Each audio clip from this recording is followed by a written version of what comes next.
ఫోన్లో ఉండే ఫోటోలు కొందరికి షేర్ చేయొచ్చు, గూగుల్లో ఉండే గ్యాలరీలు మరికొందరికి షేర్ చేయొచ్చు. కానీ ప్రతి ఇమేజ్ని ఫోన్లోనే పెట్టుకోలేం. వాడే ఇమేజ్లన్నిటికీ స్టోరేజ్ స్పేస్ కొనలేం. మరేం చేయాలి? అందుకోసమే వచ్చాయి ఇమేజ్ స్టోరేజ్ సైట్స్. సామాన్యుడికి, సోషల్ మీడియా యూజర్కి, డిజైనర్కి, డెవలపర్కి అందరికీ ఉపయోగపడే మంచి సర్వీసులు ఇంటర్నెట్ నిండా ఎన్నో ఉన్నాయి. మరి వాటిలో ప్రాక్టికల్గా పనికొచ్చే ఓ సైట్ని పరిచయం చేసుకుందామా?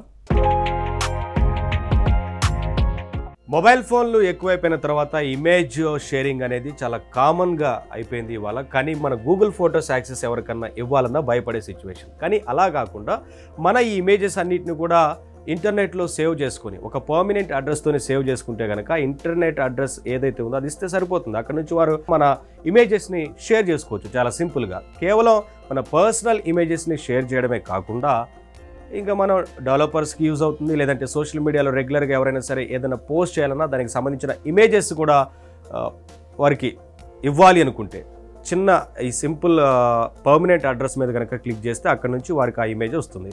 సో దీనికి సంబంధించిన ఒక ఫ్రీ టూల్ని ఇవాళ మీకు పరిచయం చేయబోతున్నాను.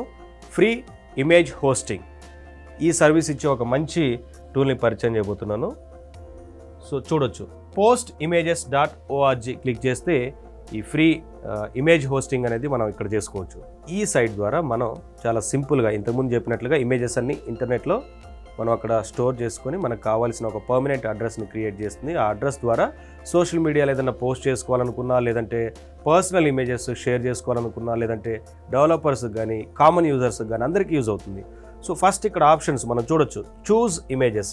మనం ఏదైతే ఇమేజెస్ని అక్కడ సేవ్ చేసుకోవాలనుకుంటున్నామో అది చూజ్ ఇమేజెస్ని చూస్ చేసుకుంటే కనుక ఆ ఇమేజెస్ అన్నిటిని సేవ్ చేయొచ్చు. ఇంకొక ఆప్షన్ చూద్దాం, నో ఎక్స్పిరేషన్. సో ఇక్కడ ఎంతకాలం ఆ ఫొటోస్ ఉండాలి, ఎన్ని డేస్ ఉండాలి అనేది కూడా మనం ఇక్కడ సెట్ చేసుకోవడానికి చాలా సింపుల్గా ఉంటుంది. ఆ తర్వాత ఆటోమేటిక్గా అవి డిలీట్ అయిపోతాయి. డు నాట్ రిసైజ్ మై ఇమేజ్ అని ఉంది కదా, మనం ఒకవేళ రిసైజ్ చేయొద్దు అనుకుంటే ఉండొచ్చు. లేదా మనం ఆ ఇమేజ్ని ఇక్కడే ఏ సైజులో కావాలో కూడా మనం ఇక్కడ సెట్ చేసుకొని పెట్టుకుంటే ఆ సైజులో ఆ ఇమేజెస్ అన్నీ కూడా ఒకేసారి మనకి సెట్ అయిపోతాయి. సరే చూద్దాం.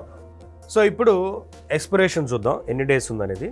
మనం ఇమేజ్ని తీసుకున్న తర్వాత నో ఎక్స్పిరేషన్ అంటే ఎంతకాలమైనా ఉంచుకోవడానికి, లేదా రిమూవ్ ఆఫ్టర్ 1 డే మనం యూజ్ చేసుకున్న తర్వాత ఒక రోజు తర్వాత డిలీట్ అయిపోతుంది. లేదంటే రిమూవ్ ఆఫ్టర్ 7 days సెట్ చేసుకోవచ్చు, లేదా రిమూవ్ ఆఫ్టర్ 31 days. ఇలా మనకు ఒక టైం ఉంది సెట్ చేసుకోవడానికి. చాలా సింపుల్ ఇది. ఇది కాకుండా డు నాట్ రిసైజ్ మై ఇమేజ్ అని ఉంది కదా, అసలు ఇక్కడ మనం ఏదైతే సైజు ఫోటో అనుకుంటున్నామో అప్లోడ్ చేసేటప్పుడే ఆ సైజుతోని అన్ని ఇమేజెస్ ఒకేసారి అప్లోడ్ చేసుకోవడానికి అవుతుంది.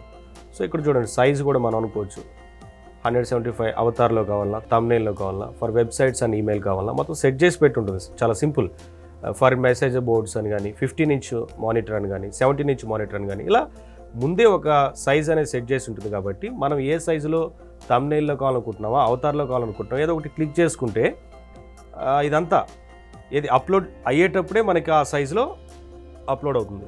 సో అసలు ఏ సైజు వద్దు, ఉన్నదే అలా ఉండాలి అనుకుంటే కనుక, చేంజ్ అవ్వద్దు అనుకుంటే ఇక డు నాట్ రిసైజ్ మై ఇమేజ్ అని ఉంది కదా, ఇది సేమ్ యాజ్ ఇట్ ఈజ్ అలా ఉంచి మనం అప్లోడ్ చేసుకుంటే ఉన్న సైజు ఉంటుంది. సో అది. ఇప్పుడు ఇమేజెస్లోకి వెళ్దాం. సో నేను ఇక్కడున్న కొన్ని ఇమేజెస్ పెట్టుకున్నాను. ఈ ఇమేజెస్ అన్నీ ఇప్పుడు సెలెక్ట్ చేసుకున్నా, ఓపెన్ క్లిక్ చేసుకొని సో ఆటోమేటిక్గా అప్లోడ్ అవుతున్నాయి ఈ ఇమేజెస్ అన్నీ.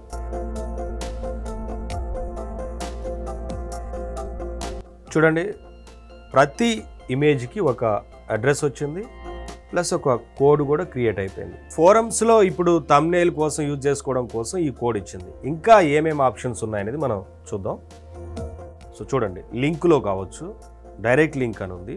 థంబ్నెయిల్ ఫర్ ఫోరమ్స్ ఇప్పుడు మనం చూసాం. థంబ్నెయిల్ ఫర్ వెబ్సైట్కి థంబ్నెయిల్ కోసం యూజ్ చేసుకోవచ్చు. So hot link for forums అని ఇచ్చారు, ఇట్లా హాట్ లింక్ ఫర్ వెబ్సైట్ అని ఇచ్చారు. ఇప్పుడు ఒకసారి మనం లింక్ క్లిక్ చేద్దాం, లింక్కి ఎలాంటి కోడ్ వస్తుందో చూద్దాం. సో ఇండివిజువల్గా ఇమేజెస్కి లింక్కి సంబంధించిన కోడ్ మనం చూస్తున్నాం. సో కాకుండా కామన్గా మొత్తానికి గ్యాలరీకి ఒక కోడ్ మనం చూస్తున్నాం. సో వీటిని కాపీ చేసుకోవడం కూడా చాలా సింపుల్. ఇక్కడ ఉంది కదా, లింక్ టు దిస్ గ్యాలరీ అన్న ఇక్కడ క్లిక్ చేస్తే ఇక్కడ కాపీ అయిపోతుంది. తర్వాత ఇమేజెస్కి ఇండివిజువల్గా కాపీ చేయాలంటే ఇక్కడ క్లిక్ చేస్తే ఇండివిజువల్గా కాపీ అవుతుంది. సరే, ఇప్పుడు ఈ లింక్ని మనం కాపీ చేద్దాం. కాపీ చేసి ఆ ఇమేజ్ కాపీ అయిందా లేదా అనేది ఒకసారి చూద్దాం. లింక్ని కాపీ చేసి ఇంటర్నెట్లో ఒకసారి సెర్చ్ చేద్దాం. మనం సేవ్ చేయాలనుకున్న ఇమేజ్, ఇంటర్నెట్లో ఉంచాలి అనుకున్న ఇమేజ్ ఇక్కడ కాపీ అయింది. అంటే ఇప్పుడు మనం ఎవరికైనా షేర్ చేయాలనుకుంటే జస్ట్ ఈ లింక్ ఇస్తే సరిపోతుంది. సో ఇలాగే గ్యాలరీ లింక్ కూడా ఒకసారి మనం కాపీ చేసి అన్ని ఇమేజెస్ వస్తాయా లేదా అనేది ఒకసారి చూద్దాం. కాపీ అయింది. ఇప్పుడు మనం చూసారా, అన్ని ఇమేజెస్ మనం అనుకున్నవన్నీ కూడా ఆ గ్యాలరీ, ఒకే గ్యాలరీలో చిన్న ఒక లింక్తో వచ్చాయి. ఇప్పుడు ఈ లింక్ని మనం ఎవరికన్నా షేర్ చేయాలి, ఇమేజెస్ అన్ని కావాలనుకుంటే జస్ట్ ఈ లింక్ని షేర్ చేస్తే ఆ ఇమేజెస్ అన్నిటిని కూడా వారు కూడా యూజ్ చేసుకోవడానికి అవుతుంది. సో ఇప్పటివరకు మనం ఫోరం చూసాం, లింక్ చూసాం. ఒకసారి మనం థంబ్నెయిల్ ఫర్ వెబ్సైట్ చూద్దాం. ఆటోమేటిక్గా కోడ్ అంతా కింద వచ్చింది. ఒకసారి కాలం చూద్దాం. ఓకే, ఈ ఇమేజెస్ని ఇప్పుడు మనం వెబ్సైట్లో యూజ్ చేసుకుంటున్నప్పుడు 3 కాలమ్స్లో రావాలని అనుకుంటున్నాం. దాన్ని మనం కాలం దగ్గరికి వెళ్ళి క్లిక్ చేసుకుందాం. ఓకే, ఇప్పుడు 3 కాలమ్స్లో మనకు కావాల్సినట్లుగా క్లిక్ చేసిన వెంటనే ఆ కోడ్ కూడా చేంజ్ అయిపోతుంది. సో కాలంని బట్టి కోడ్ చేంజ్ అవుతుంది. ఇది కూడా మనం సేవ్ చేసుకోవాలనుకుంటే చూసారు కాపీడ్. సో ఇప్పుడు నేను తయారు చేసుకున్న వెబ్సైట్లో ఈ అన్ని ఇమేజెస్ని గ్యాలరీగా సేవ్ చేసి పెట్టుకుందాం. అది ఎలా ఉంటుందో ఒకసారి చూద్దాం. సో ఇది నేను రాసుకున్న ఒక వెబ్సైట్ కోడ్. సో ఇక్కడ పేస్ట్ చేస్తున్నాను. web.html ఒక వెబ్ పేజ్ తయారైపోయింది. ఈ వెబ్లో మన ఇమేజెస్ ఎలా ఉన్నాయో ఒకసారి చూద్దాం. సో చూడండి, మనం ఇచ్చిన ఇమేజెస్ కోడ్ అక్కడ సేవ్ చేసిన తర్వాత మన వెబ్ పేజ్లో ఇలా కనిపిస్తుంది. 3 కాలం ఇచ్చాను, అన్ని 3 కాలంలో కనిపిస్తున్నాయి. సో చూశారు కదా, ఒకేసారి అన్ని ఇమేజెస్ పర్మనెంట్ అడ్రస్తోనే క్రియేట్ అయ్యాయి, ఇక్కడ స్టోరేజ్ సేవ్ అయ్యాయి. కాబట్టి మనం ఏదైనా సరే ఇమేజెస్ని ఒకరికి షేర్ చేసుకోవాలనుకున్నా, లేదంటే సోషల్ మీడియాలో పోస్టులుగా యూజ్ చేసుకోవాలనుకున్నా, లేదంటే డెవలపర్స్ కోసం అయినా సరే చాలా సింపుల్గా ఉంటుంది, ఫ్రీ టూల్. కానీ దీన్ని కేవలం స్టోరేజ్ పర్పస్ కోసం మాత్రమే యూజ్ చేస్తా అంటే మాత్రం కుదరదు. ఎందుకంటే స్టోరేజ్ పర్పస్ అయితే డిలీట్ చేస్తారు, కానీ షేరింగ్ పర్పస్ అయితే యూజ్ చేస్తూ ఉంటే ఆ ఇమేజెస్ అక్కడ అలానే ఉంటాయి. ఆ తర్వాత మనం వాటిని యూజ్ చేసుకోవడానికి అవుతుంది. Free tool, try it.